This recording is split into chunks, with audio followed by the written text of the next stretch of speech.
The long and painful search for missing teenager Yashanee Vaughn's body finally appears to be over. Good evening, I'm Deborah Knapp. And I'm Brian Wood, in tonight for Steve Dunn. The accused killer provided the information that led to human remains. They were found today in the Rocky Butte area, which had been searched before over the last few months. We have two reports for you tonight. Anita Kasey with Yashanee's family. Let's begin with K2 investigator Anna Canzano. And Anna, the DA's office is making it very clear tonight they did not strike a deal to get this information. Brian, they're really being unequivocal about that, saying they made no promises to Parrish Benetti in exchange for information on where to find Yashanee Vaughn's body. The search for answers in what happened to Yashanee Vaughn returns once again to Rocky Butte, an area already scoured twice in the last 4 months, but this time a bittersweet resolution on the southwestern edge of the Butte. In association with the murder investigation of Yashanee Vaughn, members of the Portland Police Bureau, the Multnomah County District Attorney's Office, and the Oregon State Police Crime Lab have discovered a set of human remains. Portland Mayor Sam Adams, offering condolences to Yashanee's family Friday afternoon, says his heart breaks for them. He promises a complete investigation beyond this day. If this is Yashanee's body, we will also be circumspect, as will other agencies involved with this investigation, because we want to make sure that everyone associated with this murder, this tragedy, is brought to justice. So far, only Parrish Benetti stands accused in her murder, with a bounty of evidence laid out against him, including the blood of his suspected victim found in his bedroom. It was his attorneys on site Friday working with investigators toward this end. Are you operating on information from Mr. Benetti? Is Mr. Benetti cooperating with investigators, sir? Now we learn the answer to that is yes, some measure of assistance that may stand to benefit Benetti somewhere down the line. And by that I mean at trial, for example, if he can show that at some point he did cooperate and provide and did not withhold this information that Yashanee Vaughn's family so desperately wanted. Reporting live on Rocky Butte, Anna Canzano, K2 News. Anna, thank you. It has been a torturous 4 months for Yashanee's family, desperate to find her, pleading with her accused killer to reveal where he hid the body. And tonight, really their long fight for closure appears to be much closer. K2's Anita Kasey continues our team coverage. So, Anita, what is the family saying about the discovery today?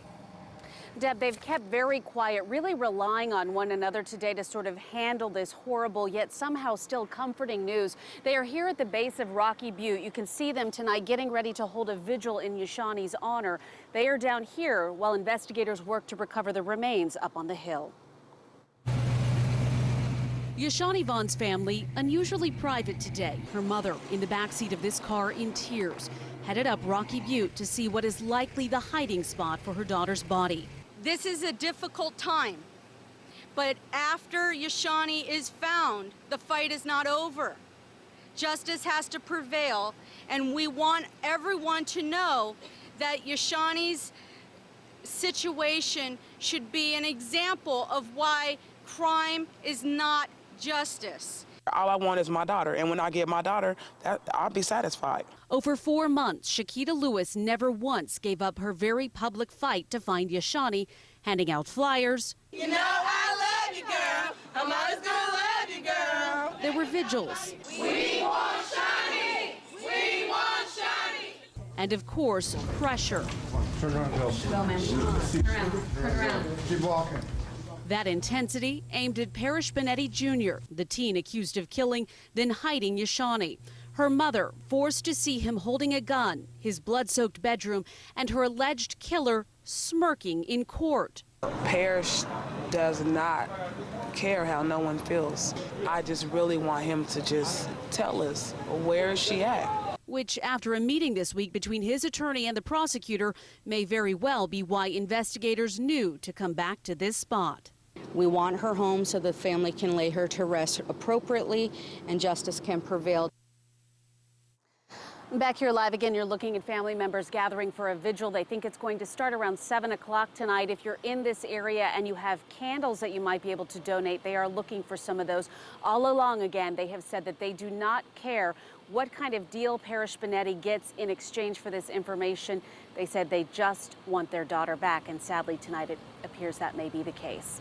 Live in Rocky Butte, Anita Kasey, K2 News. They've been very vocal and present with their desire to have Yashanee home. Thank you, Anita. Well, here's a quick look at the Yashanee Vaughn case. Started on March 19th. That's when the 14-year-old vanished. And her family was upset that it took Portland police more than a week to classify her as a missing person. Then, on March 31st, Yashanee's 16-year-old ex-boyfriend was arrested. On April 8th, Parrish Benetti Jr. was indicted for Vaughn's murder. On June 24th, Portland police detectives revealed strong evidence against Benetti at a bail hearing, including blood found in his bedroom and a picture of Benetti holding a gun, the photo taken the day before she vanished. Then on July 6th, Benetti's request for bail is denied, and early today, search teams returned to Rocky Butte to resume their search for Yashanee that started back in April. The remains were found, but they have not been officially identified as Yashanee's.